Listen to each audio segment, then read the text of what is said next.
stop you. I feel terrible.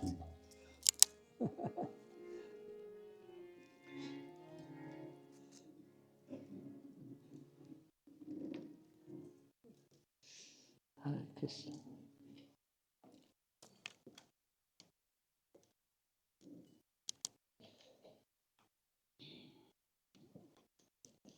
Hare Krishna.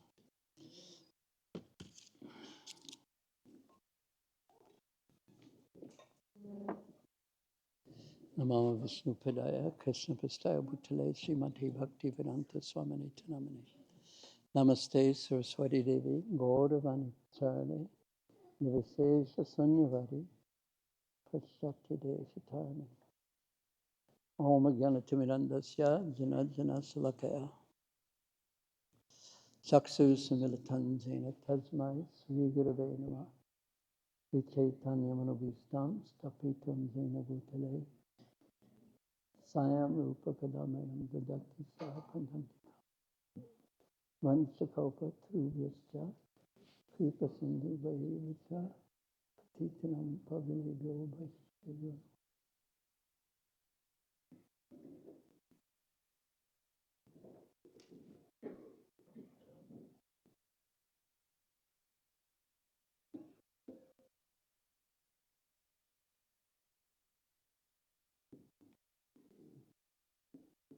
Hare Krishna. We have to start on time because there's one reason right here. There's like so many things I could say in this class, and I'm not going to be able to say them all. What my plan is to sometimes read the verses, sometimes summarize the verses, sometimes use the verses not from the Bhagavatam, but from Krishna book.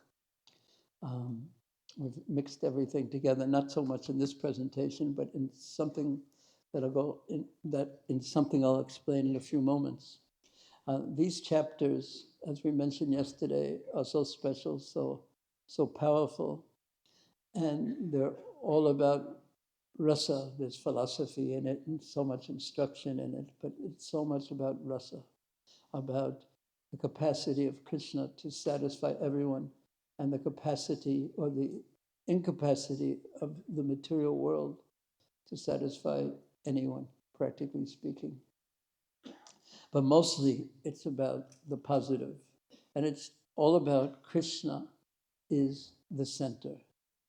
And this is the great challenge of being in the material world, because as explained by Kapila Muni, when he describes in the third canto, when he describes how the material universes are created, he describes that the foundational element other than Krishna himself is ahankara, or false ego, a false sense of self, identifying with the body, identifying with the mind, identifying with anything else other than being Krishna's servant. We get a false ego because we turn our back on Krishna. We don't want to be who we are, because we are Krishna's servants. We don't want that. Krishna bhule se jivan adya bahimo. We turn our back on Krishna consciously, willingly, and determinedly. And the process of sadhana bhakti is the process of turning again to Krishna as Krishna's servant. And yes, so this chapter will show so many different rasas, more than I'll even mention, with all of them with Krishna in the center. And it will be displayed also what their relationship is like. Why do they worship Krishna? Why do they serve Krishna? Why do they love Krishna? So that's sort of the essence. And in hearing about Krishna through the devotees sometimes and their realizations, and through Krishna himself, those words can enter our heart and renew our freedom, our choice. Do we want to move towards Krishna, or do we want to continue our path in the material world, hoping that if only I had this, only if I was in this situation, if only I was in that situation, only if I was better in this way, and only if the people don't like would all simply disappear from the world. We just travel all over the universe, birth after birth, looking for alternatives other than giving ourselves to Krishna and placing ourselves in Krishna's hands and developing love for Krishna. There is certainly a lack of trust on the part of every conditioned soul, and that trust is called, or the full trust is called Sharanagati, or surrender, or giving oneself to Krishna. Before we begin the actual topic of these chapters, I would like to thank one devotee named Krishna Kumar from Sydney, who worked with the Bhagavatam, with the Krishna book, and with my part in putting together. How many of you saw Maha Nrsimha Avatar? And let me make it easier. How many of you didn't see Maha Nrsimha Avatar? Wow, only you and me. I didn't see it. Did you see it? Yeah. Yeah, I saw it twice. I was too afraid. Maybe I identify a little too much with Hiranyakashipu. I don't know. But it was all, in defense of myself, it was only shown at night in Perth in the evenings. And it was so much violence, even though it was, the bad guys all getting killed. Right? Thought stick to the Bhagavatam. But in any case, we're going to have some, not Mahanasringa avatar, but this pastime that's going to be displayed in, I don't know what to call it, animation, is it? Artificial intelligence or something? Something. But anyway, we're going to even, let me just look at how we're doing it. Yes. The first thing we're going to do is get an idea of the plot of what's going on through what is it? What would you call it? Is it an animation? An animation. But an animation used to be done with cartoon people and things, but this is more artificial. Okay, let's go. Oh yes, before we start, we have to apologize a little bit because in the old days, when people were young, raise your hand if you were young at one time. Yeah, I also was young at one time. In the old days, traditionally, it was the grandmothers who used to read the Mahabharata, the Ramayana. How many of you had your grandmothers read these books to you? Yes. How many of you learned the stories through Ramanand Sagar and the Ramayana and things like that? And then, so after that, and then the next stage was cartoons about that, et cetera, et cetera. But those things are nice in a sense, very nice in a sense, all of them. But a problem is that when we hear about Krishna, when we hear about Nanda Maharaj, when we hear about Yashoda Maya, the gopis, the cowherd boys, our minds, when we're young especially, we develop a picture, our own image of what Krishna, how beautiful Krishna is.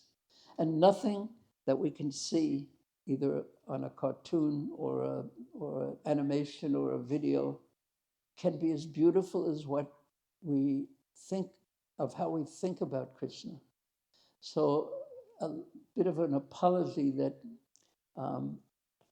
when we see this Krishna and the residents of Vrindavan and everyone else, they won't quite match our own images of beautiful Krishna, etc. And what to speak of their voices. And when you're dealing with AI in its infant stages, you're also dealing with clones of people, and it's not quite right, but this devotee wanted to offer this to all of you, so we so much appreciate it. Hare Krishna. Okay. Once upon a time, yes. There was the rare occasion of a full solar eclipse, such as the one that takes place at the end of every kalpa, or a day of Brahma. By astronomical calculation, people were informed beforehand, and so men and women from all over Bharatavarsha assembled at Samanta Panchaka, a holy place at Kurukshetra. The members of the Yadu dynasty came to Kurukshetra in gorgeously decorated chariots, resembling the airplanes of the demigods, drawn by mighty horses that moved like waves upon the ocean. Others rode on stalwart elephants, moving with majesty like clouds across the sky. The Yadu dynasty, naturally most beautiful, now shone 100-fold, adorned with gold ornaments and flower garlands, dressed in splendid garments and bearing their noble weapons.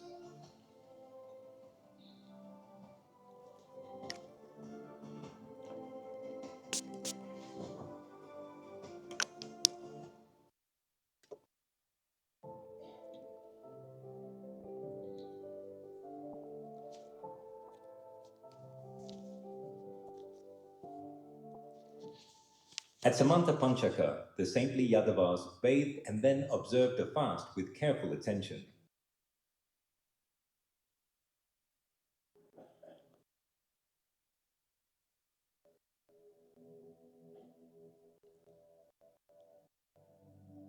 Afterwards, they presented the brahmanas with cows bedecked with jewels, flower garlands, and gold necklaces.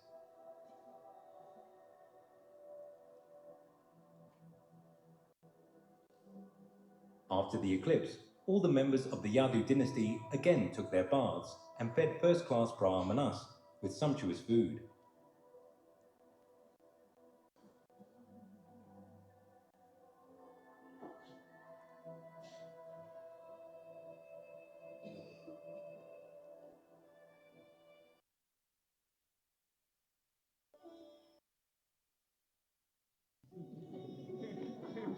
Brahmachari ashram. In all their activities during the solar eclipse, the Vrishnis prayed, "May we be granted devotion to Lord Krishna." Their ideal worshipable Lord was Krishna and no one else. With the permission of the brahmanas, the Yadu dynasty took their meal. In due course, after resting, they prepared to receive their visitors, relatives and friends, and many subordinate kings and rulers. Overjoyed at seeing one another, their faces shone like blooming lotuses. They embraced with tears streaming, voices trembling, every hair rising in ecstasy, hearts overflowing with bliss. In this meeting at Kurukshetra, Kunti Devi and Vasudeva, who were sister and brother, met after a long separation. My dear brother, I am very unfortunate because not one of my desires has ever been fulfilled. Otherwise, how could it happen that, although I have such a saintly brother as you, perfect in all respects, you did not inquire from me as to how I was passing my days in a distressed condition of life? My dear brother, I can understand that when providence goes against someone, even one's nearest relatives forget him. In such a condition, even one's father, one's mother, or one's own children will forget him. Therefore, my dear brother, I do not accuse you. My dear sister, do not be sorry, and do not blame me in that way. We should always remember that we are all only toys in the hands of providence. Everyone is under the control of the Supreme Personality of Godhead. It is under his control only that all kinds of fruitive action and their reactions take place.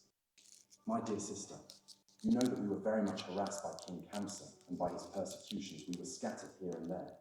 We were always full of anxiety. Only in the last few days have we returned to our own places, by the grace of God. When the visitors saw Lord Krishna with his thousands of queens, they were fully satisfied at the sight of such beauty and transcendental opulence.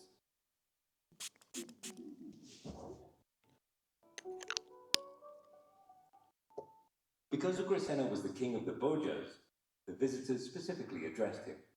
Your Majesty Ugrasena, the king of the Bhojas. Factually, the Yadus are the only persons within this world who are perfect in all respects. All glories unto you. All glories unto you.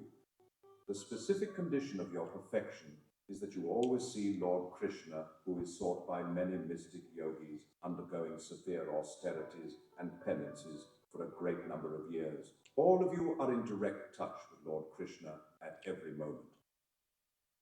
All the Vedic hymns glorify the Supreme Personality of Godhead, Krishna. The Ganges water is considered sanctified because it is the water used to wash the lotus feet of Lord Krishna. The Vedic literature is nothing but the injunctions of Lord Krishna. The purpose of the study of all the Vedas is to know Krishna. Therefore, the words of Krishna and the message of his pastimes are always purifying. By the influence of time and circumstances, all the opulences of this world were almost completely wiped out. But since Krishna has appeared on this planet, all auspicious features have again appeared due to the touch of his lotus feet. Because of his presence, all our ambitions and desires are gradually being fulfilled. Your Majesty, O King of the Bhojas, you are related with the Yadu dynasty by matrimonial relationship and by blood relationship also. As a result, you are constantly associating with Lord Krishna, and you have no difficulty in seeing him or touching him at any time. Lord Krishna moves with you, talks with you, sits with you, rests with you, and dines with you. The Yadus appear to be always engaged in worldly affairs, which are considered to be the royal road to hell. But due to the presence of Lord Krishna, the original personality of Godhead in the Vishnu category, who is omniscient, omnipresent, and omnipotent, all of you are factually relieved from all material contamination and are situated in the transcendental position of liberation and Brahman existence.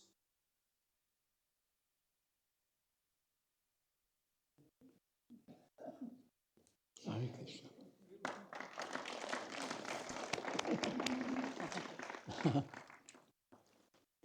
Now we'll begin with the Bhagavatam's presentation, and we'll try to add more details and some perhaps deeper meaning by the blessings of our acharyas to what we have seen, which was very much a summary of this first part of the chapter. So,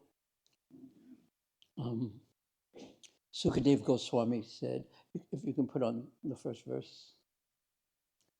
Once, while Balaram and Krishna were living in Dwarka,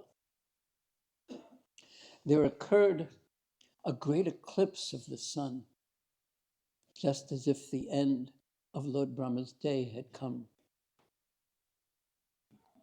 So in case it's not clear who the Vrishnis were and who the Yadavas were, so the Yadava, if you're from America, you'd say dynasty, in other places somewhat dynasty. The Vrishnis and the Bhojas and the Kurukas and the Andakas and Sattvatas, they're all sub-branches, smaller families in the larger category of the Yadavas. So, and the second verse describes, knowing of this eclipse in advance, the Vrishnis, knowing of this eclipse in advance, O king, because it's Sukadev Goswami speaking to whom? To Maharaj Parikshit. Knowing of this in advance, O king, and Srila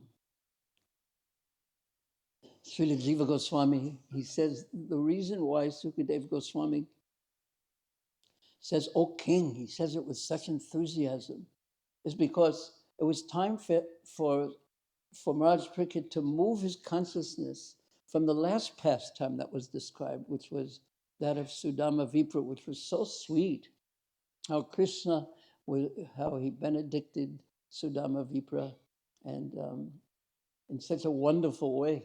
And he had Sudama Vipra walk through his kingdom because he wanted his kingdom purified. And he felt embarrassed that he couldn't properly reciprocate with Sudama because Sudama gifted him with more than what he had. And Krishna, having everything, couldn't reciprocate on an equal level because he couldn't give more than he had because he had everything. So he was embarrassed. Yeyatam mam prapadyante. He couldn't fulfill his words. So he didn't immediately give Sudama the opulence. So it's such a sweet pastime.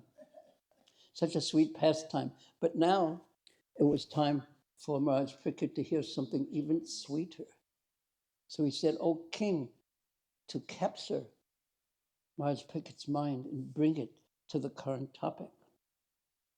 So, O king, knowing of this eclipse in advance, many people went to the holy place known as Samanta Panchaka in order to earn pious credits, because this was the place where Lord Parsuram, after having killed 21 generations of Kshatriyas to atone, and he had filled up the 5 kunds with their blood, and it's in Kurukshetra, the place of the Kurus, a holy place, and people come there even to this day to earn their piety, especially at the time of an eclipse, a solar eclipse, and this wasn't the reason for what happens next, because the Yadavas, amongst so many other kings and ordinary pilgrims, they will come to Kurukshetra at the time of the solar eclipse. But the Yadavas' mood was completely different. And the sages' mood was completely different too. The Yadavas would come not to earn piety, but to take part in Krishna's pastimes. They wanted to be with Krishna. Other people came for their different motives, but they came just to be with Krishna.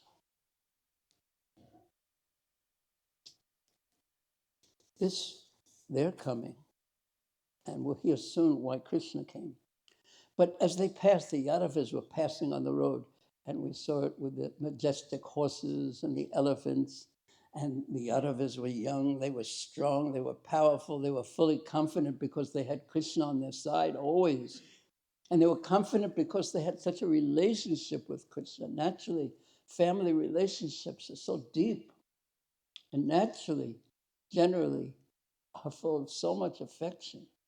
And they had so much affection for Krishna, and Krishna had so much affection for them. So they came in all their opulence, they're warriors. And it always struck me, even in Kurukshetra or any battle, these warriors would become dressed not in their body armor and not in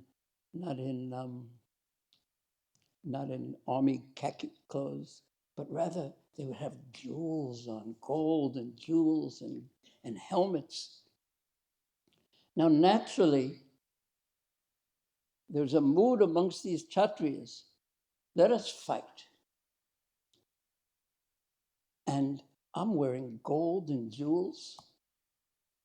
If you win, they'll be yours. But let us fight. And if you lose, your jewels and gold will be mine. So that takes so much bravery to wear all your opulences into a battle of all places.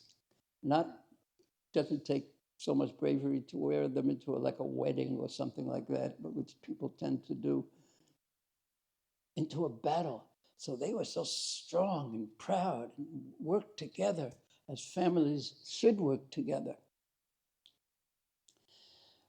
And they were compared in the verse to stars. They were so effulgent, like the beautiful stars in the sky. And Krishna, our acharyas, say that he is compared to the moon.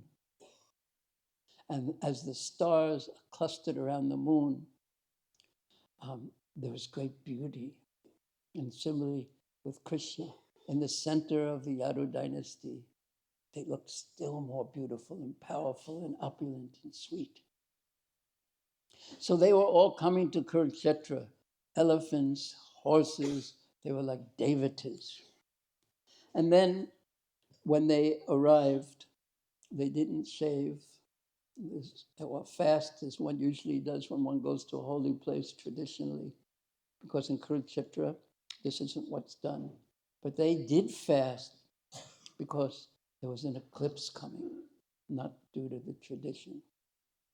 So they came, they bathed in the holy kunds, Brahma Kund, etc. And there they observed the eclipse. And then the next day, they gave charity to the Brahmins. They gave cooked food, as Prabhupada explains, and in the Krishna book he explains the difference between cooked food and raw food. One is made with ghee, etc., and the other, even though it may be very wonderful, it's considered raw if it's not cooked with ghee. So when they prayed to the Brahmanas after this for the blessings, after bathing again the next day, they were just praying, Krishna no bhakti rastvati. Please, please give us devotion. We prayed to you to give us devotion to Krishna.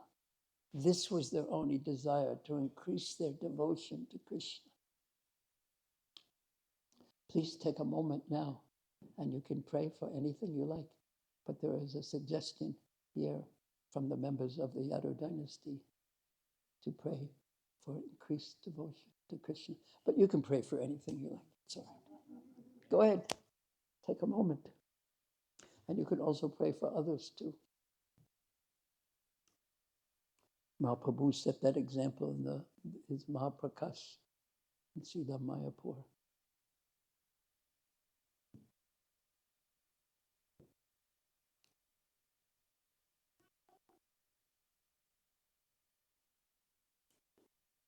So the next day, after the eclipse was over, with the permission of Lord Krishna, I found this so interesting. With the permission of Lord Krishna, this is text 11, yes. With the permission of Lord Krishna, who is their sole object of worship, their consciousness was simply focused on him. The Vrishnis, they ate breakfast and sat down at their leisure beneath trees that gave cooling shade. Now, Krishna, they knew, was the Supreme Personality of Godhead. And they took his permission, and what did they do? They relaxed and sat under trees, ate. They had such an intimate relationship with Krishna. When we go to the temple and see Krishna, Balaram, Radha-Shama, Sundar Gaudetaya, or Srila Prabhupada, and we pray for his permission, we would never like sit down and relax in front of him and sit under the trees and just enjoy life like that. But their relationship was so, there was awe and reverence. They knew he was the Supreme Lord,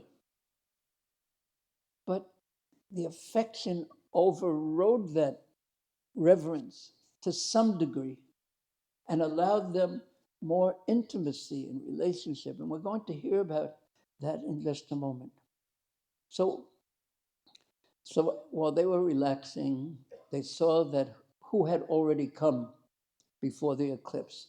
They saw many, many kings, the other royalty, and some of them were their relatives. There's a whole list of, and Sambandhino, Surit. Surit means close to the heart, dear friends, heartfelt friends.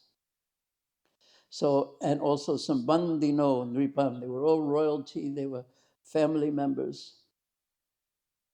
Is this on there? Yeah. So there's a list. Maybe we don't need this one on right now.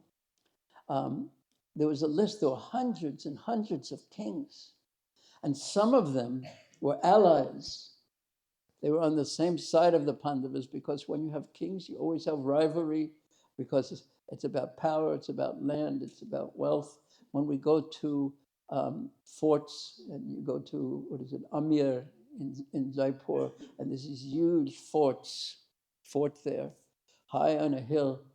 And these weren't built by people getting paid by the hour. They were built by slaves. You'd conquer some kingdom, fight and conquer them, and then what would happen?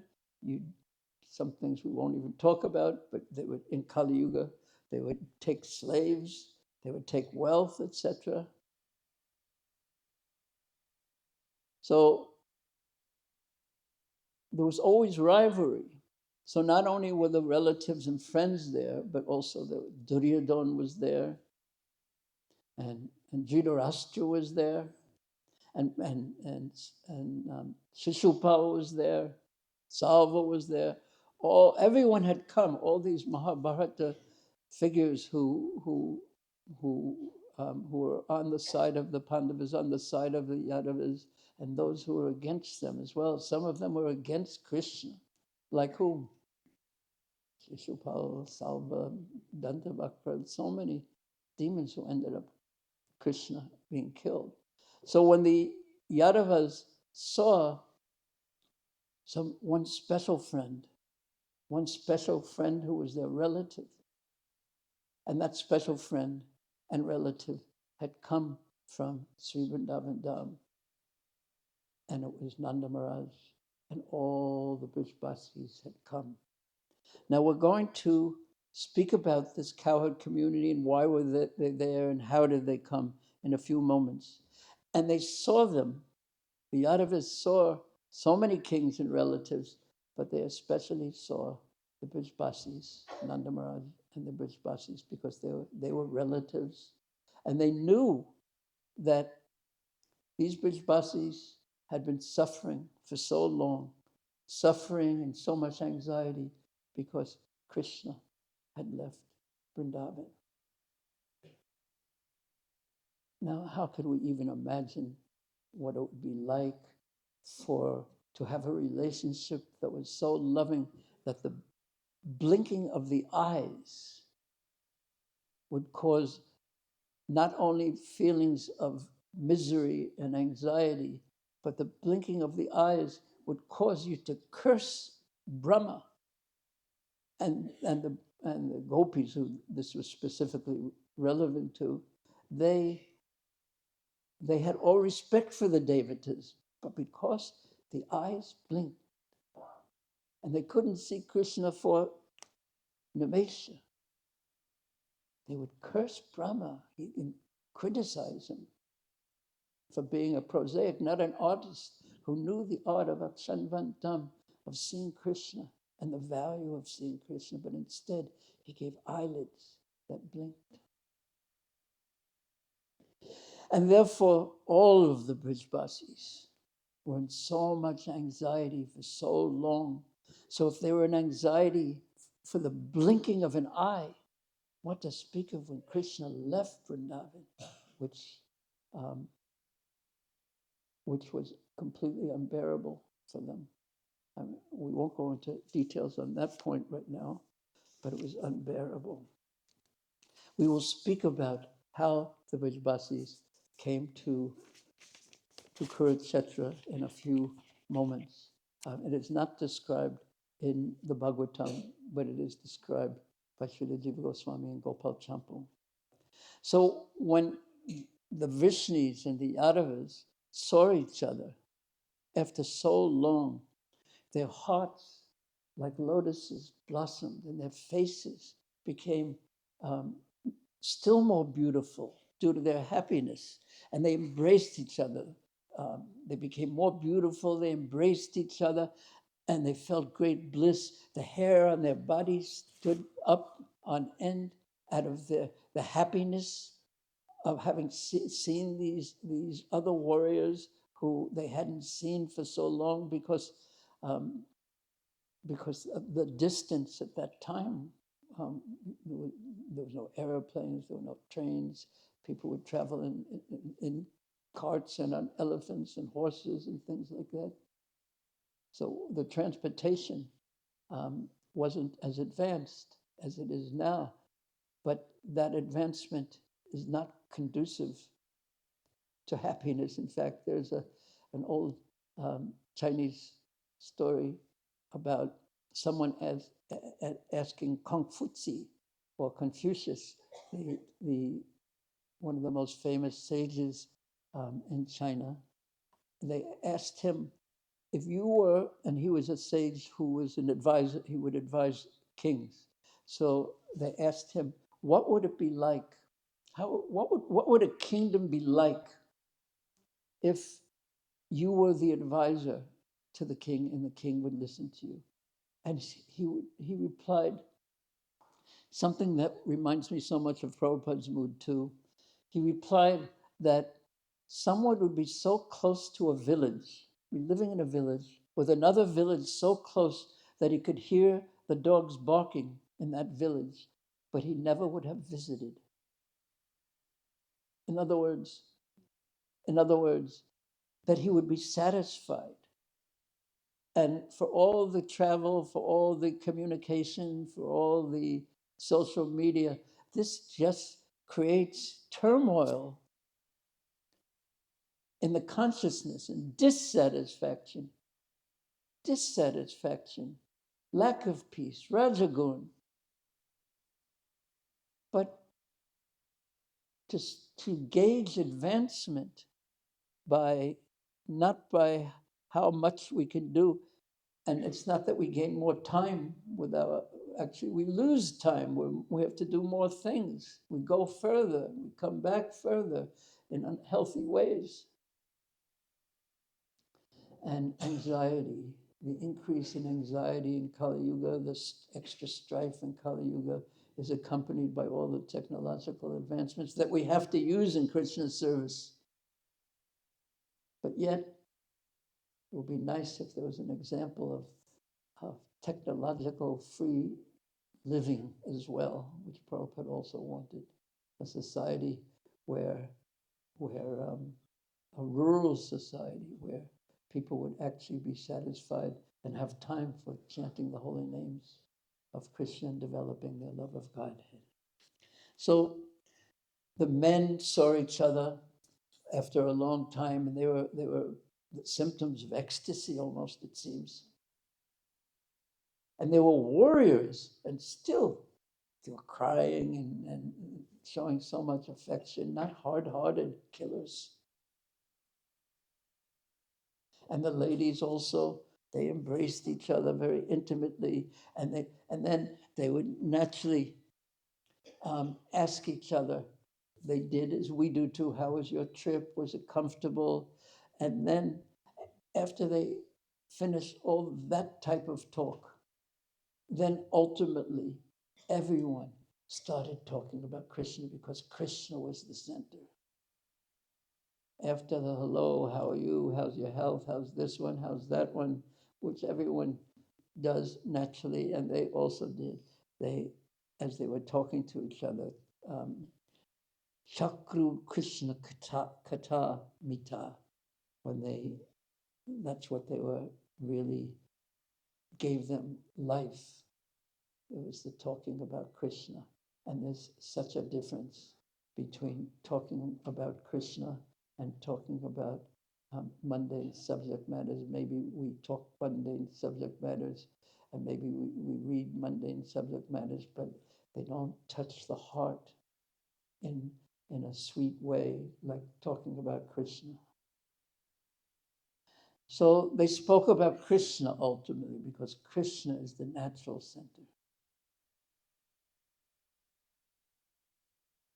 And then, as you may remember from our little animation, that Kunti Devi met with her brother, her elder brother, whose name was Vasudeva.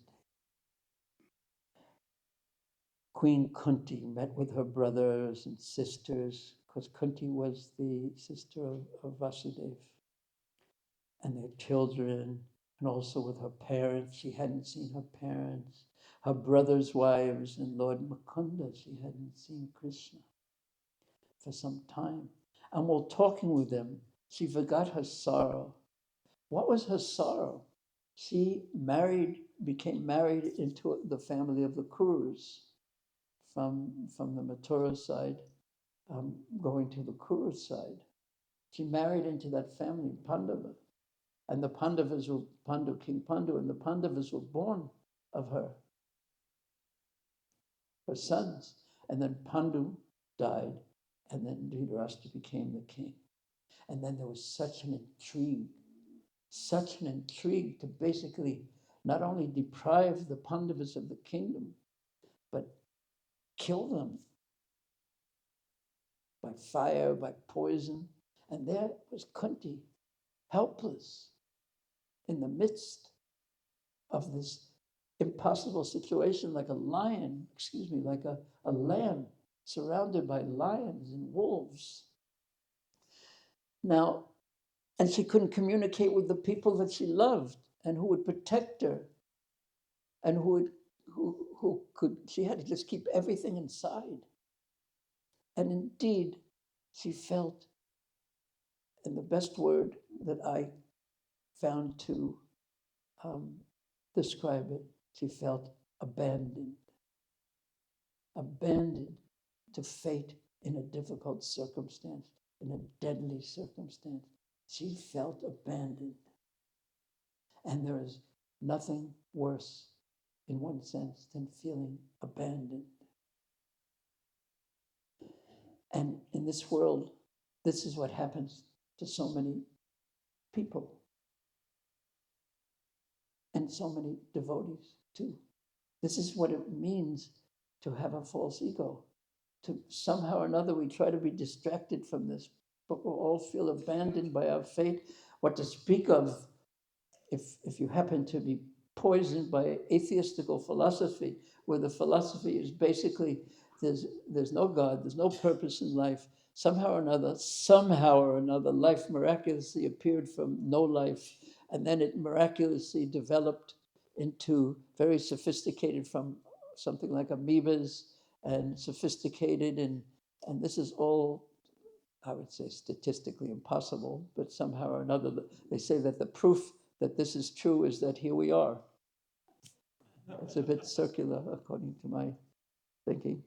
And that they say that we are alone, orphans in a cold universe where there is no life practically other than here.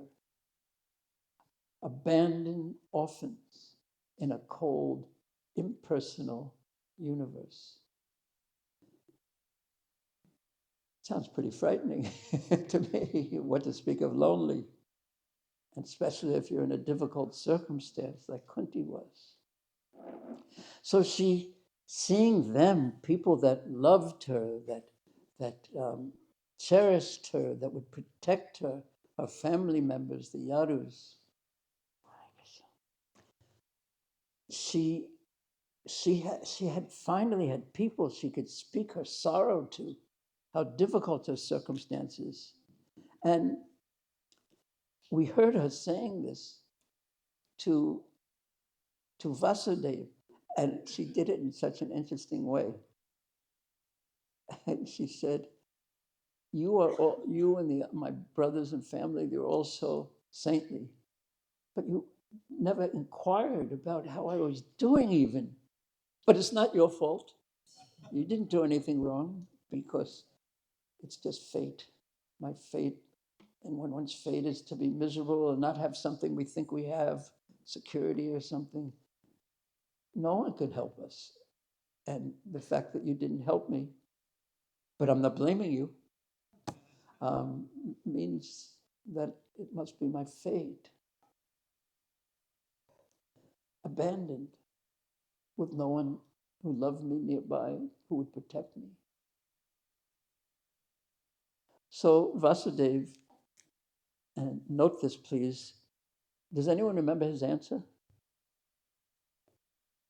Yes. Of providence, basically, Daivi, fate, our karma. Who knows why one thing happens to one person and something completely opposite happens to another? We accept that somehow the Supreme Lord saw such a faithful, theistical vision of reality. Now, remember this, what Vasudev's answer was, because someone else is going to answer in the same way. But there's more to this than that. Because Kunti Devi, and I'd like to read some more. Usually when we think of Kunti Devi, when her name comes up, where is it? Raise your hand, please. Where? Yes. Yes, what canto of the Bhagavatam? First, what chapter? 8th chapter. And that's all we think, that Kunti Devi had prayers, practically speaking, but there's 2 other incidents. And also to put this one, where they're meeting when she's revealing her mind and heart when they're in Kurukshetra, to put it in some perspective, before Kurukshetra, right after the killing of Kamsa, and this is so interesting too, Akrura, who brought, we won't even talk about what he did, but when they were in Mathura, what was the first thing he said basically to Krishna? He's a pious Hindu, right? What did he say? Please come to my house, yes. Like every other pious Hindu. I thought that's funny anyway. But then Krishna was so tricky that when, after the killing of Kamsa, he actually did go to the home of Akrura, and Akrura said, "Thank you so much for coming. You have blessed my house and all my forefathers, and thank you for coming. And we wash your feet, and your feet and this and that, and you blessed us." So, who was the center of his association with Krishna at that point? It was him and his family and the forefathers, etc. But what did Krishna do? He came for, Akrura brought him for blessings, and Krishna gave him service instead. Now, all of you who ask sannyasis for blessings, keep this in mind, that you want blessings, and actually the greatest blessing is service. And I won't read it now, but I remember His Holiness Guru Raj Maharaj sent me an instance where someone asked Prabhupada for blessings. I will say it. He said, "Please, Swamiji, please give me your blessings." And Prabhupada replied, "I have this movement that's all over the world. There are temples all over the world." Did he put his hand to his head? Anyway. And when anyone has any problems in this movement that's all over the world, they send those problems to me. And I have so many problems from all over the world, and they give me a headache. If you want blessings, take some of this headache from me. That's more, yeah. So service, really, that pleases Prabhupada and his such sincere followers is really the blessing. Keep that in mind. So when Akrura got the service of going to Hastinapur and seeing how the Pandavas were doing, they were being tortured practically in the kingdom of Dhritarashtra and Duryodhana. So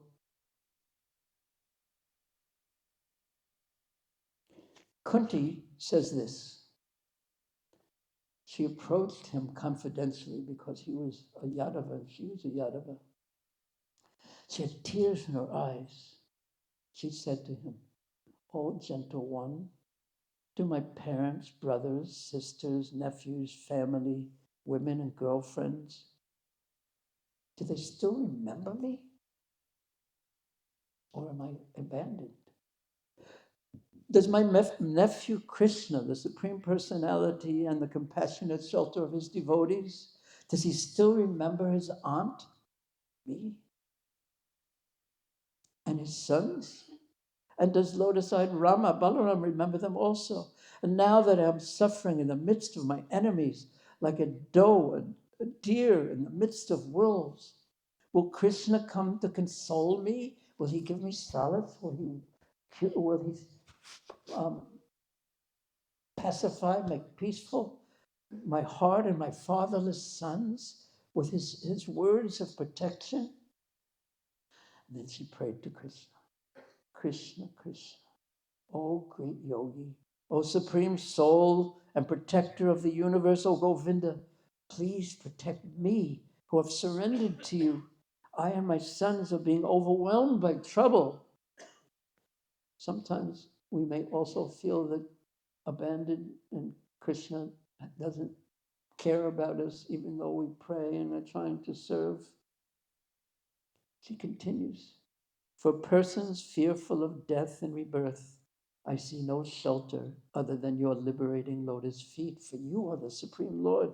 I offer my obeisances unto you. Despite feeling abandoned, she keeps turning to Krishna. I offer my obeisances to you, Krishna, the Supreme Pure, the Absolute Truth and the Super Soul, who is the Lord of pure devotional service and the source of all knowledge. I have come to you for shelter. And Sukadev Goswami says, thus meditating on her family members and also on Krishna, the Lord of the universe, your great-grandfather, because he's speaking to Maharaj Parikshit, Kunti Devi began to cry out in grief, O king. She says here, she was meditating, or Sukadev says she was meditating on her family members and also on Krishna. And in her prayers, when all this problem is resolved and she comes out of all this difficulty by Krishna's personal arrangement, she doesn't want to meditate on her family members anymore. She just wants to put all her affection on Krishna. Let my affection not be divided, even though let my affection be to my sons because they are devotees, not because they're just family members. Let my affection be to Krishna. You can cut that other affection. But here, she's not quite on that stage yet. So first, Akrura went to Hastinapur, and then second, Krishna and all the Kurus met at Kurukshetra. The order isn't so clear from the Bhagavatam. And Kunti Devi there spoke to Vasudeva, who was her brother, but she was still feeling abandoned at this time. And then the third thing that happens is Krishna goes to Indraprastha. And there he, as the Bhagavatam describes, that he marries 5 queens. And there, Krishna went to see his aunt. Please listen carefully. He went to see Kunti. He bowed down to her, and she embraced him. She embraced the Supreme Personality of Godhead. Her eyes were moist with great affection. She wasn't crying in grief at this point because Krishna had come. Lord Krishna inquired from her and her daughter-in-law, Draupadi, about their welfare, and they in turn questioned him at length about his relatives in Dwarka. So overcome by love that her throat choked up and her eyes filled with tears, Queen Kunti remembered the many troubles that she and her son had endured. Thus she addressed Lord Krishna, who appears before his devotees to drive away his distress, but not always on our schedule, but on his schedule. He wants something from us. This comes out in the kings who were captured by Jarasandha as well. Kunti said, please listen to this very carefully. My dear Krishna, our welfare was assured only when you remembered us, your relatives, and gave us your protection by sending my brother Akrura to visit us. As soon as Akrura was there, even though he couldn't do anything himself, she understood that he was sent by Krishna, that Krishna was concerned and cared and was glancing at them through the eyes of Akrura. As soon as she knew that Krishna, the relationship was there, then all her anxiety went away because of her trust and faith in Krishna. And that is the purpose of our devotional service, in a sense. That's the purpose of our coming to the shelter of Giriraj Govardhana to hear and chant about Krishna in the association of so many sincere devotees.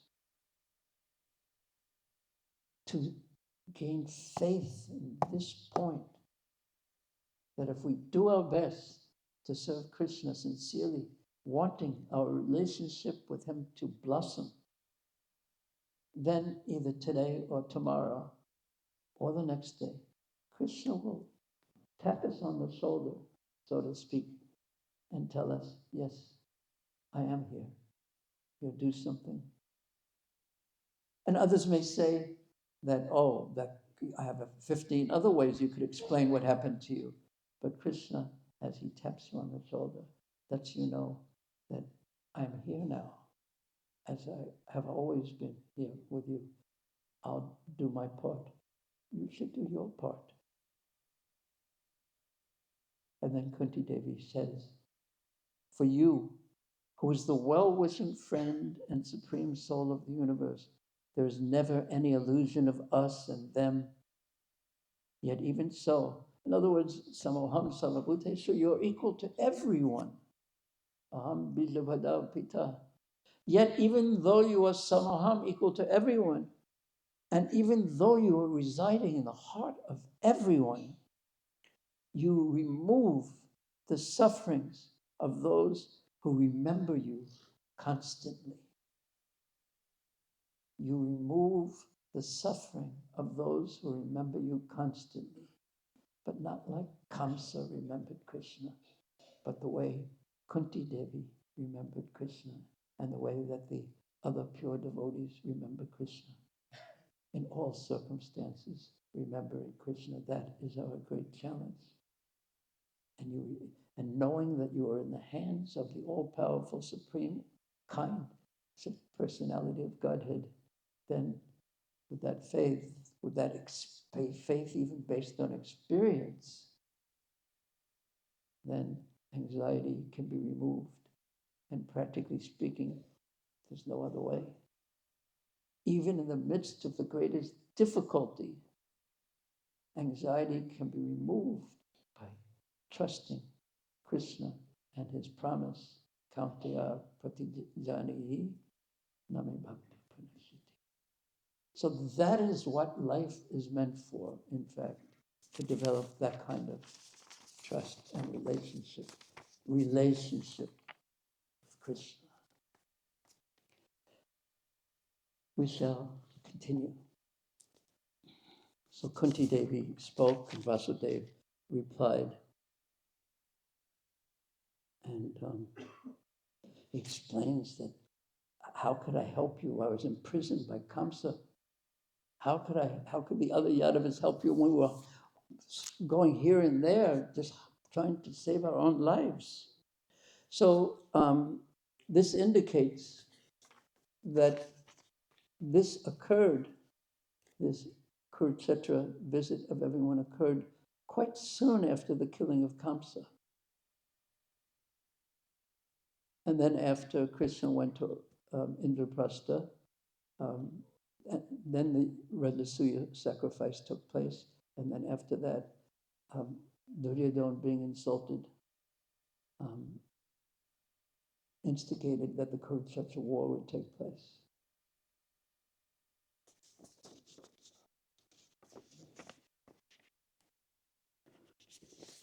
So then, in the presence of all the kings, they saw Krishna. The kings had come and Krishna was there with 16,000 effulgent, beautiful, opulently dressed wives. And Krishna was in the center, and he was so beautiful, and he was so powerful. And the kings appreciate these things, power, beauty, and they appreciated. They were amazed when they saw Krishna's transcendental form. They were amazed. He was standing before them with his 16,000 consort queens. He was the abode, the ocean of all opulence. He was the ocean of all beauty, and he was powerful, all opulent. So when they came, all the kings came, and Balaram and Krishna honored them with great joy and enthusiasm. The kings offered some prayers to Ugrasena, who they considered the topmost of Yadus. They said, Ugrasena, King Ugrasena, king of the Bhūrijana dynasty, you alone amongst men have achieved the perfect exalted birth, for you continually look at Lord Krishna, who is rarely visible even to yogis. His fame is broadcast in the Vedas. Now, this point is very important. Krishna says, Vedas chasava, but later on when the sages, when Krishna speaks to the sages, something very relevant in this will come out. You are broadcast, your fame is broadcast in the Vedas, and the water that has washed your feet, the Ganga, glorifies you. And the words you speak, Krishna speaks in the form of the Bhagavad Gita, or revealed scriptures, it says. These three things, they purify the whole universe. And you're seeing him daily.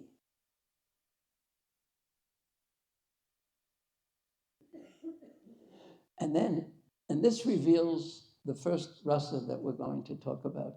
These kings say that glorifying the Yadavas, so a comparison is going to be made.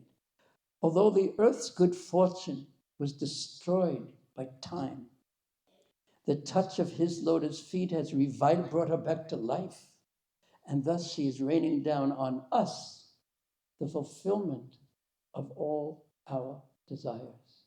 So there, maybe you can put the first rasa on. Their appreciation of Krishna really comes because of him, all their desires are being fulfilled. So again, who is the center of their appreciation of Krishna? It's themselves. This is a typical religious person. They come to the Supreme Lord because they want something. They want to be peaceful, they want to be happy, they want this, they want that. And they go to God for that. This is a relationship, a pious relationship. So these kings are the first of the relationships, but more intimate than them in their relationship with Krishna, which is basically selfish Krishna, as Prabhupada would say, is the order supplier. That same Lord Vishnu, who makes one forget the goals of heaven and liberation, has now entered into marital and blood relationships with you, the Yadavas. Indeed, in these relationships, you see him and you touch him directly. He's right in front of you. You walk beside him. You speak with him. You converse with him. And together with him, you even lie down casually to rest. You sit at ease with him, talking casually, and you eat with him. You alone are fortunate, much more fortunate than we ourselves, who just appreciate the gifts that he gives us. So that's the second one of rasas, but there's so many more.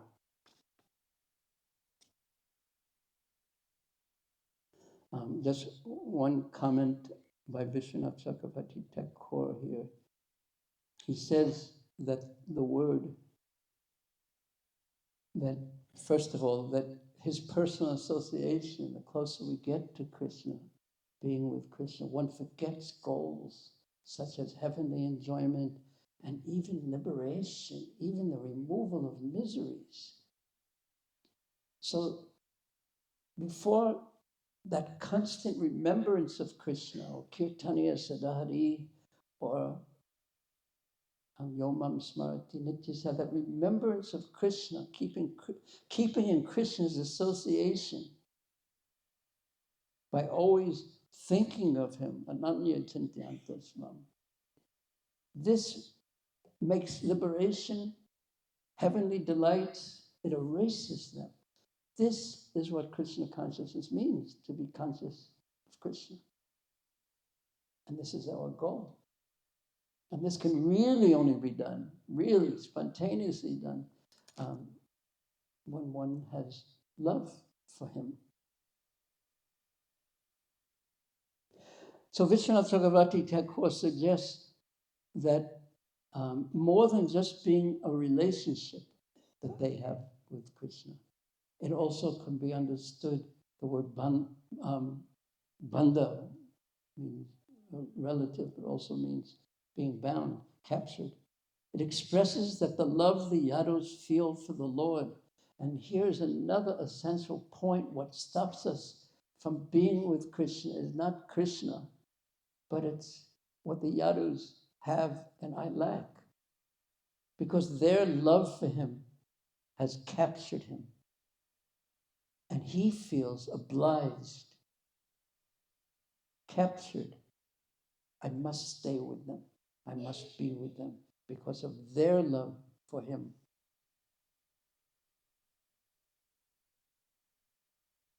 Now, so the Yadu dynasty has a more intimate relationship with Krishna than they do because they have less love for Krishna than the Yadu, members of the Yadu dynasty. Okay. Video part 2, the chapter continues. Oh. Yeah, there's a little more time left, yes.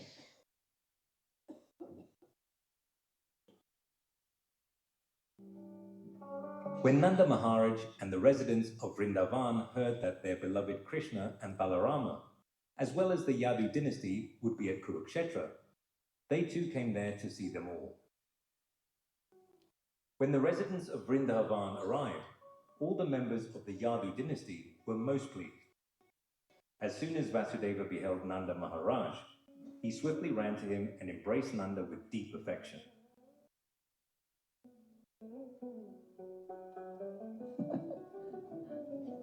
I like Nanda Maharaj. My dearest Nanda Maharaj, how long has it been since we last embraced? My heart overflows seeing you again. You have been more than a friend. Truly, you have been the guardian of my very life.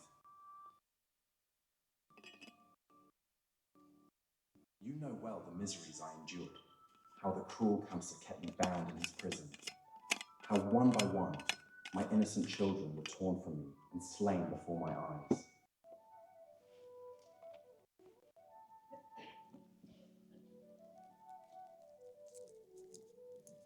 In those dark days, I had no hope, until the moment our beloved Krishna was born.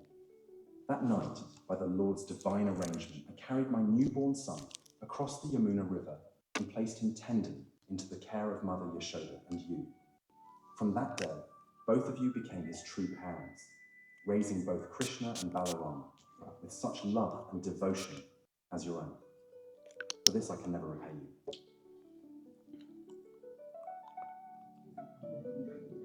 Whatever honor or gratitude is mine to give, it belongs to you, Nanda. It is because of you that my sons grew in joy, safe in Vrindavana, showered with the affection of you and Yashoda. Truly, you are most blessed, and I am forever in your debt.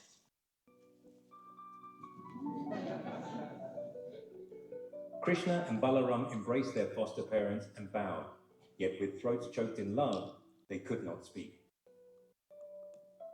Nanda and saintly mother Yashoda lifted their sons onto their laps, and in that embrace, all sorrow was forgotten. Krishna's mother Devaki and Balaram's mother Rohini both embraced the queen of Vraja, Mother Yashoda, remembering the faithful friendship she had shown them. Their throats choking with tears, they addressed her. Dear Queen Yashoda Devi, you and Nanda Maharaja have been great friends to us. And when we remember you, we are immediately overwhelmed by the thought of your friendly activities. We are so indebted to you that even if we were to return your benediction by giving you the opulence of the King of Heaven, it would not be enough to repay you for your friendly behavior. When Krishna and Balarama were born, before they even saw their real father and mother, they were entrusted to your care, and you raised them as your own children, fostering them as birds take care of their offspring in the nest. You have nicely fed, nourished, and loved them, and have performed many auspicious religious ceremonies for their benefit. Actually, they are not our sons. They belong to you. Nanda Maharaj and you are the real father and mother of Krishna and Balarama. As long as they were under your care, they had not even a pinch of difficulty. Under your protection, they were completely out of the way of all kinds of fear. This most affectionate care which you have taken for them is completely befitting your elevated position. The most noble personalities do not discriminate between their own sons and the sons of others, and there cannot be any personalities more noble than Nanda Maharaj and you.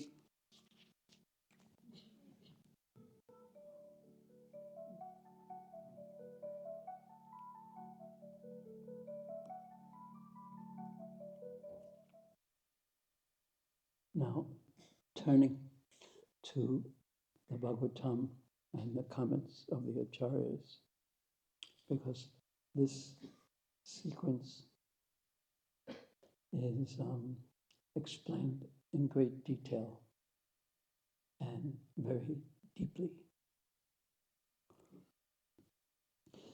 Nanda and Yashoda had not seen Krishna and Balaram for so long.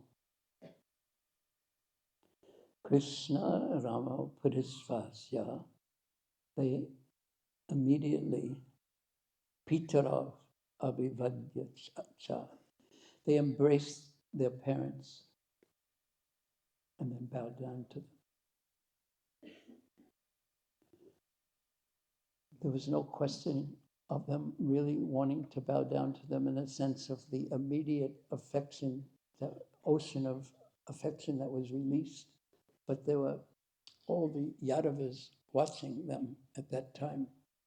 So they were constricted, they were stopped from letting the hearts overflow. Rohini and Devaki were there too. Na kincha no chatur premna shashu kantau kuru dvaja. When they embraced them, they couldn't say anything because their throats choked with tears.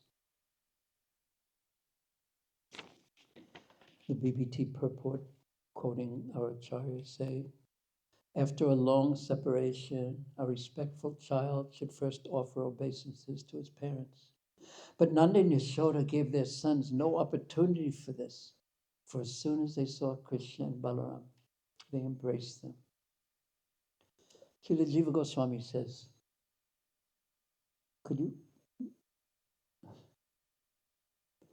Yashoda's heart had almost stopped functioning. And on the way to Kurukshetra, she had almost not eaten. Her face became filled with tears. And now she had to be held by the arms, by friends on either side. Otherwise, she would have fallen to the ground. Hearing that she had come in a cloth-covered cart and was not far away, immediately Vasudeva, along with intimate associates, took her and Nanda inside his own residence.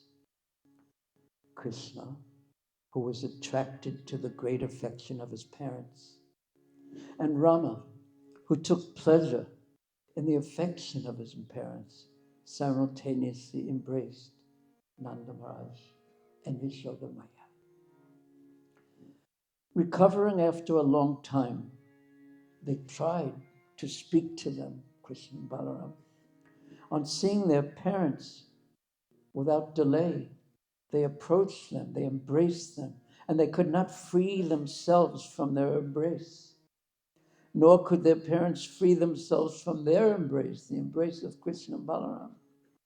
Somehow, They managed to sit down, but they could not speak. Srila Vishwanath Chakravarti Thakur says, because of their love, their prema, Balaram and Krishna and Balaram, could not inquire about their parents' health because tears had blocked their throats. They were filled with affection for their parents, and their parents were filled with affection for them. They all trembled.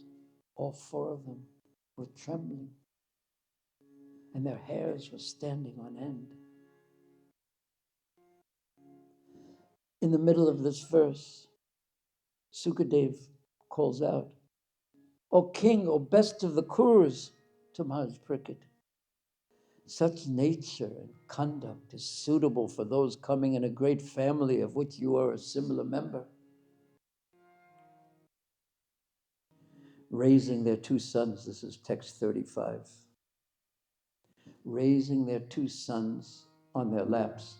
Notice how they have a fixed, unbreakable conception that these boys are our sons. That cannot be broken by any means. They brought their two sons on their laps, and holding them in their arms, Nanda and saintly Mother Yashoda forgot all their sorrow.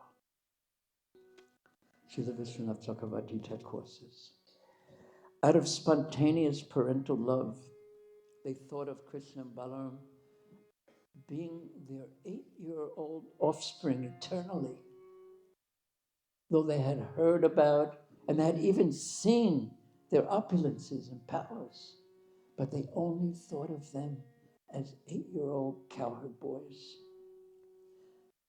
Krishna was embraced by Nanda and Yashoda and sat on their laps, even though they were older now, and they completely transformed into cowherd boys. Srila Jiva Goswami comments, Vasudeva, according to the rules of welcoming guests, he saw that everyone might fall over because being overcome with affection. He at that time made everyone sit down. Then their parents, Krishna and Balaram's parents, immediately put the two boys on the seats in which they themselves, their parents, were sitting. Here, Sukadeva Goswami, Jiva Goswami says, appreciates Mother Yashoda's love for Krishna so much. Because Yasha means fame, and Da means love, Yashoda, giving rather. So he calls out her name because he's saying that Yashoda was a suitable name for her because she gave him, Sukadev, the great fortune, the greatest fortune, because he could describe her prema at this time, and that he considered the greatest fortune.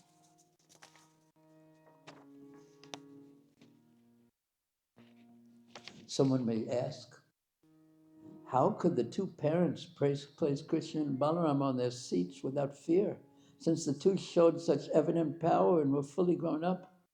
And the answer that Jiva Goswami gives is they always regarded Krishna and Balaram with affection as their sons.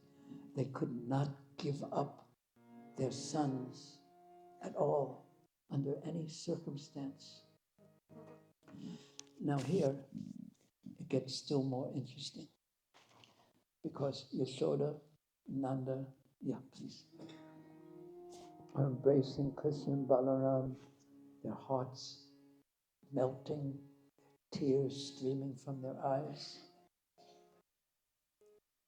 And Krishna and Balaram are in a similar mood, just embracing their parents. But surrounding them are Rohini, Devi, and who else? Devaki. Now the Bhagavatam says that there's two more verses. The Bhagavatam says Rohini and Devaki says, but our acharyas divide these two verses. The first one is spoken by Rohini Devi and the second by Devaki. So Rohini says, Krishna and Balaram are embracing Nanda and Yashoda, and Nanda and Yashoda are embracing them, crying, all crying. And Rohini, who had been to Vrindavan, she and Uddhav were the only Yadavas who had been to Vrindavan and seen the love of the residents of Vrindavan for Krishna and Balaram. So Rohini speaks first to Devaki, to Mother Yashoda. What woman could forget the unceasing friendship you and Nanda have shown us, dear Queen of Braja, Brajeshwari?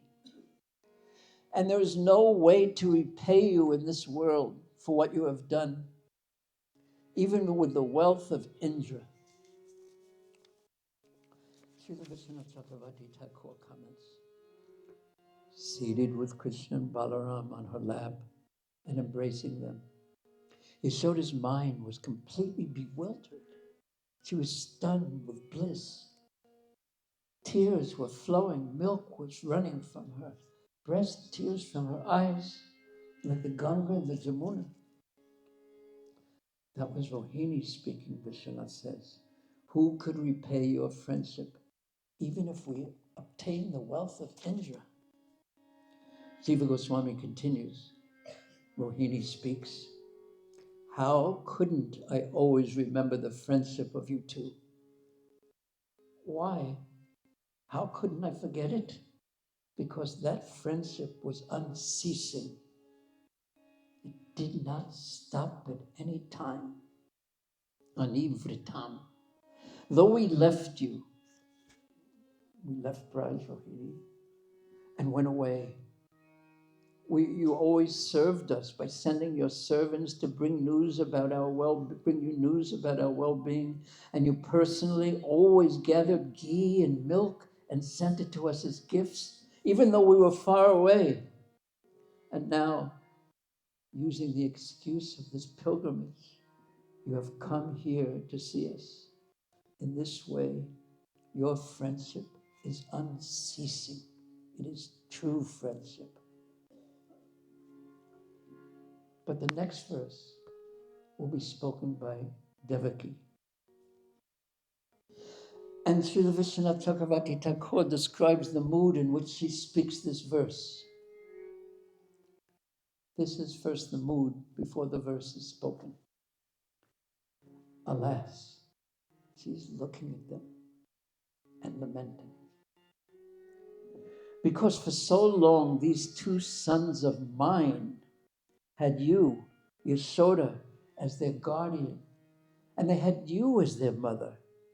And because they were immersed in such a vast ocean of ecstatic, loving dealings with you, now that you are once again before them, they are too distracted to even notice me. Also, you, Yashoda, this is what she's thinking and looking at them, looking at the sight of this embrace, tears, everything. Also, you, Yashoda, you're behaving as if you are insane. You're blind because of your love for them. And you are showing millions of times more motherly affection than I possess.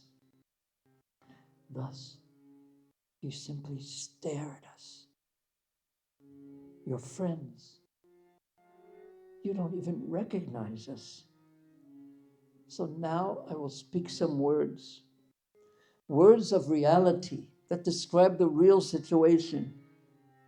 And I will disguise these words as if they are words of affection, but they will not be words of affection. And Srila Vishwanath Chakravarti Thakur continues. Please listen. He doesn't say that, but that's what I say.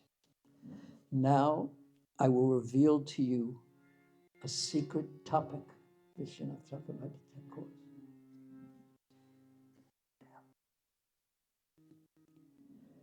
Through Devaki's seemingly affectionate words that are not actually words of affection. Thinking in this way, Devaki then spoke in a somewhat loud voice. She said, before these two boys had even seen their real parents, you acted as their parents and gave them all affectionate care, training, nourishment, and protection. They were never afraid, good lady, because you protected them just as eyelids protect the eyes. Indeed, saintly persons such as you never discriminate between outsiders like these two boys and their own children.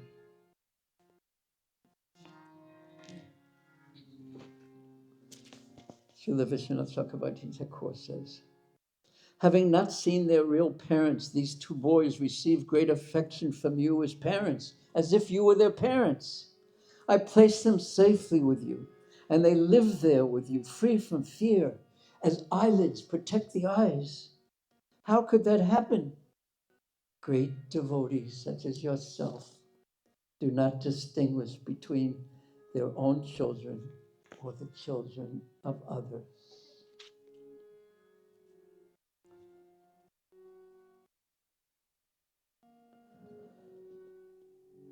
Now one may wonder, because Yasoda Maya is there, Krishna Balaram is there, and of course this is Parokshavad.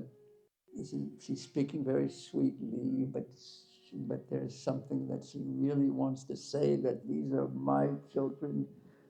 I want to bring you back to reality. So how did Yasoda respond to this? Jiva Goswami says, Yasoda was unaware of anything else because of her strong love for her son, Krishna. And Vishwanath Chakravarti Thakur explains the situation still a bit further. Devaki spoke, but she heard no reply, even after a long time. Rohini, who had been to Braj and understood the mood of the Brajbasis and their tumultuous tsunami-like love for Krishna that was unstoppable by any circumstance, she said to Devaki, "O friend Devaki, this did not rouse Yasoda from her blissful trance. It is like crying in the forest. Your words are simply a waste of time." These two sons also remain bound by ropes of affection for Yasoda, just as Yasoda is binds them with her love. So let us go outside and meet with Kunti, Draupadi, and the other friends who are very eager to see us. Because of having to meet with so many people on this pilgrimage, it is not good for the two of us to remain here. And after Rohini said this, Devaki and Rohini went outside.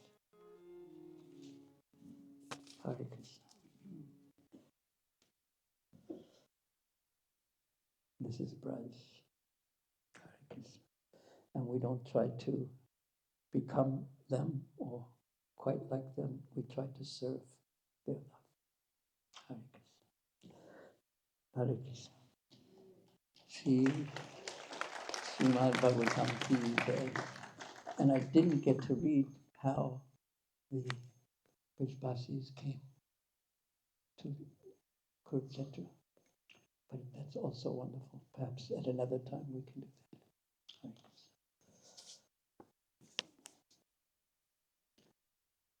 it's time for something else. I don't know what it is. I think we can take a few questions if there are any. You don't have to really stop for a minute. The whole time. Okay. Does anyone have any questions? But some of them I may direct to you. Is that all right? Yes, Martha.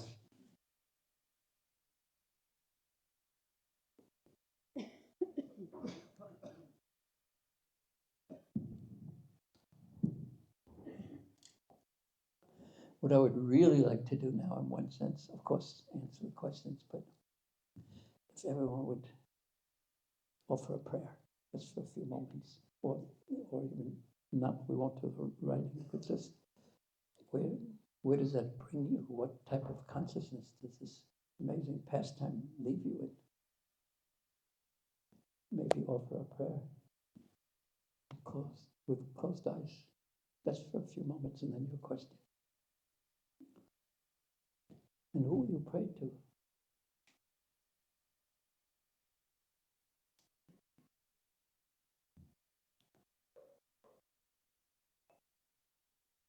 And what will you pray for?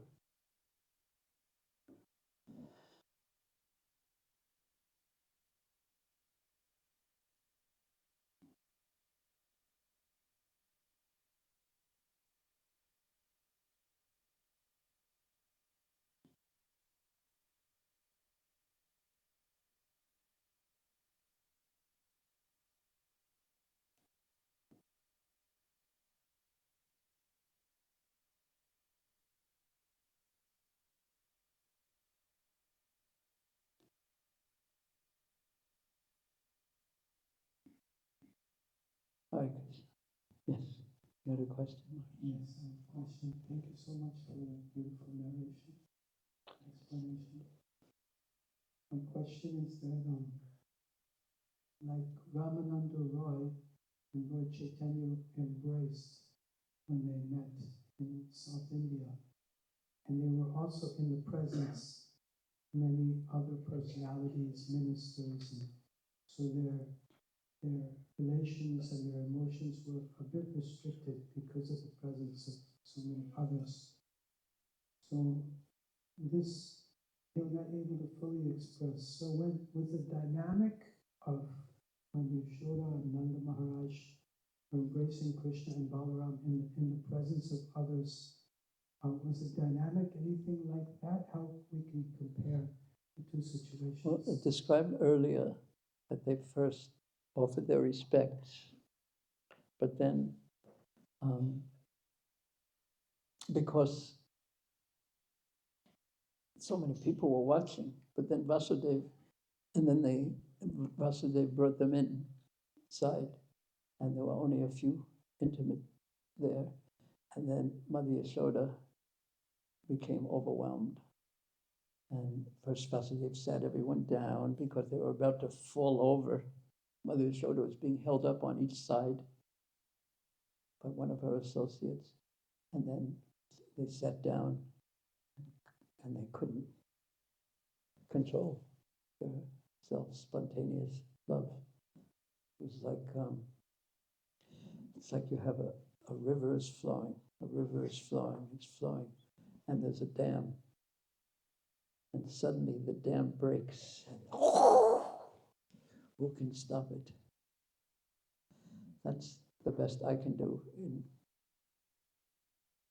explaining or commenting at all. So then one could ask, well, why did anything not stop Sri Chaitanya and Ramananda Roy? And the answer is because that's why. It's different pastime, different place, different circumstance. But it was all going on inside. And at one point even, Ramananda Roy was about to, we can get into Ramananda Samvad, express some of the density of emotion between Sri Radha and Krishna that was so dense that there was no difference between being together and not being together. It was so thick and overflowing. And he began to recite a verse of his own composition, and Mahaprabhu covered his mouth. But then they spoke about it anyway. Yes. We need a microphone from us. Hare Krishna, thank you very much for taking us through the Bhagavatam. Such a beautiful day. I have a question on methodology. And I must say, it's not at all a question which is, I don't know the answer. In other words, I don't know the answer.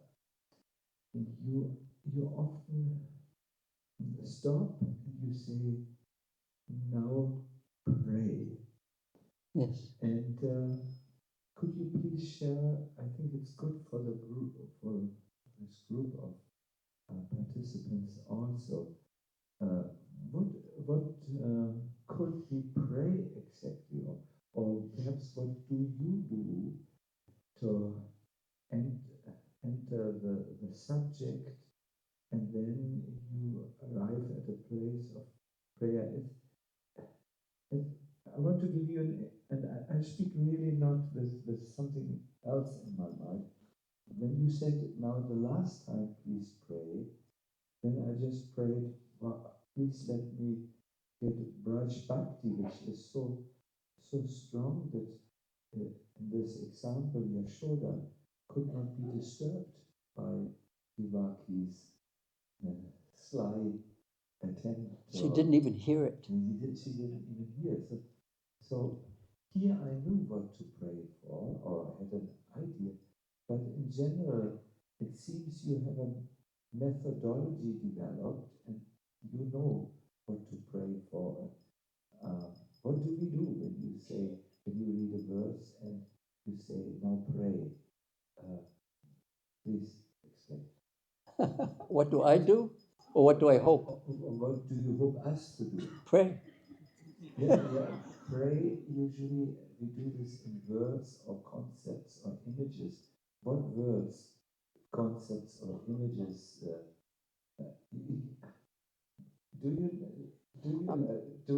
you understand what I'm asking? See, the way I like to communicate, and I like to see how something like this, not see, but how it affects people, and it's going to affect them differently.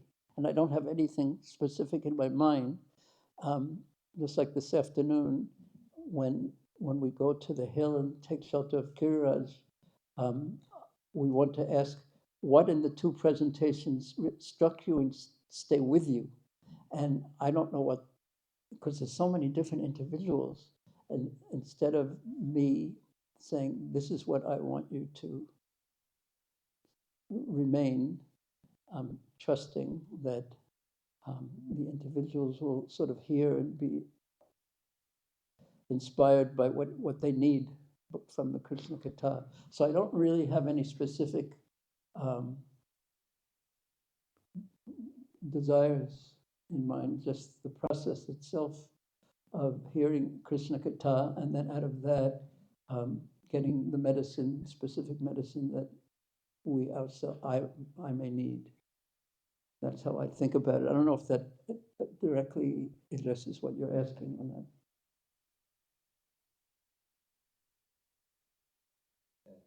Yeah, that's your answer to my question. So yes. Gladly accept. Yeah. So would you like to make any comments or anything?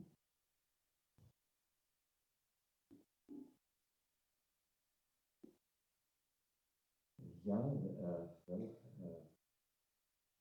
Bhūrijana Prabhu and myself, we talked about how we would like, what we would like to offer to the retreat course, and Bhūrijana Prabhu came up with this idea that we should give all of you a chance to think about what you have heard assimilated, so that the benefit is greater for all of you, the participants. And we search, of course, for how to do this in the scriptures, and we found that there is this method of Shravanam, first Shravanam, then Mananam, reflecting about what you have heard, and finally Nididhyasa, meditating deeply or assimilating what you have heard. And then we also discussed the Bhūrijana as a fourth process, a fourth item that helps us to absolutely assimilate the knowledge, and that is praying that this becomes revealed in our heart. And I think when Bhūrijana Prabhu asks us to pray, he's thinking of that. Now, for me personally, I do pray.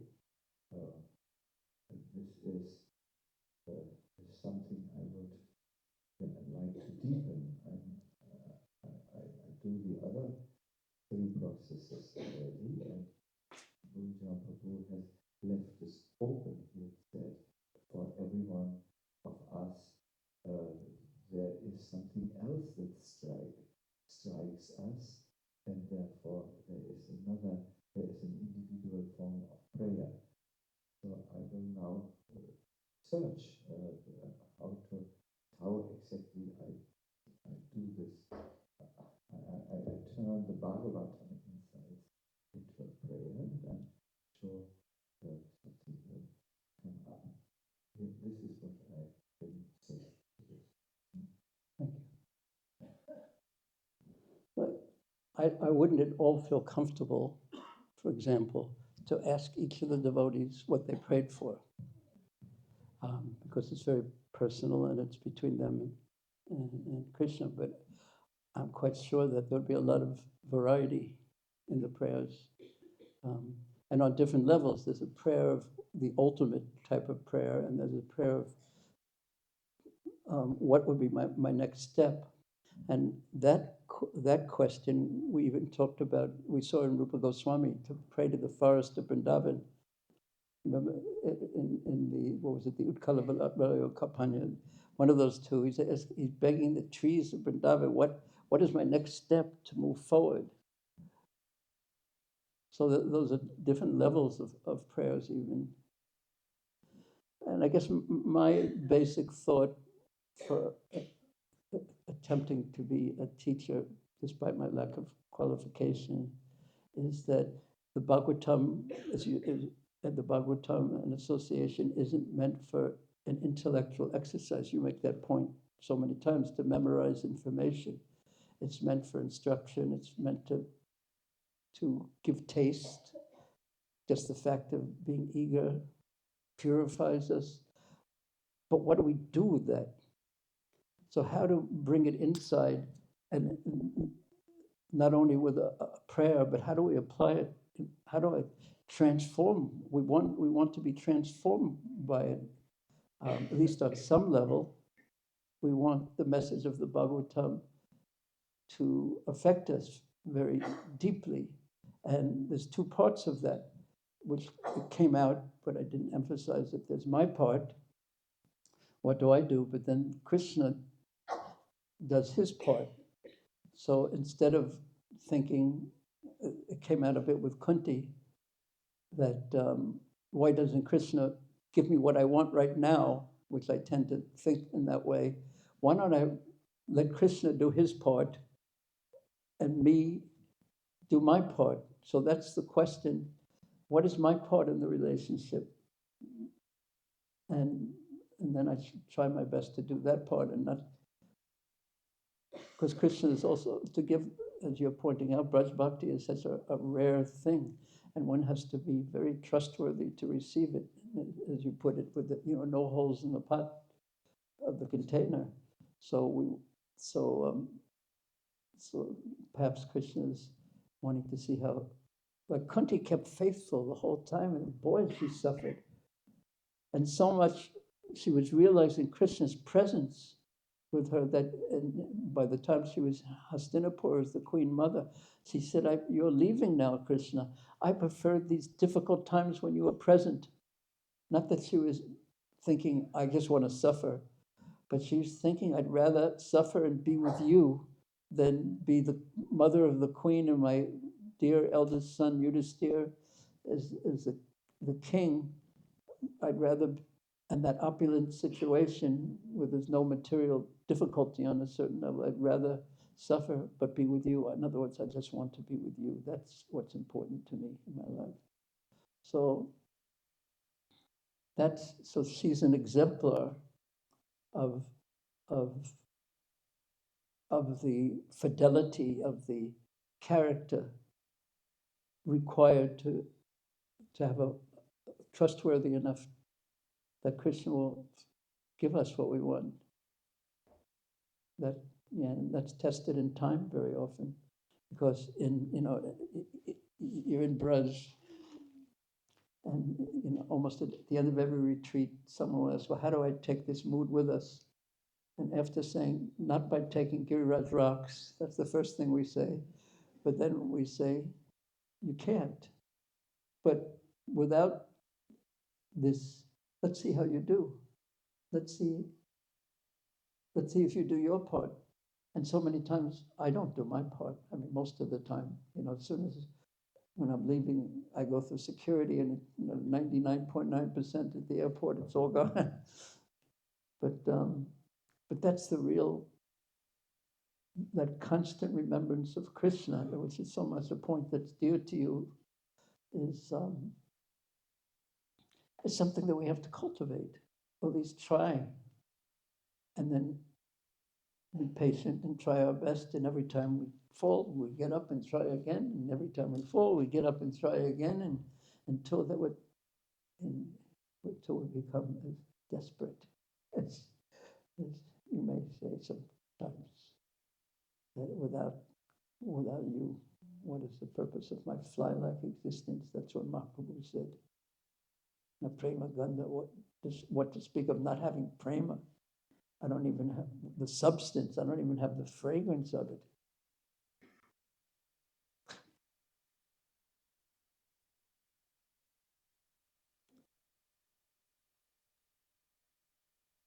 Thank you.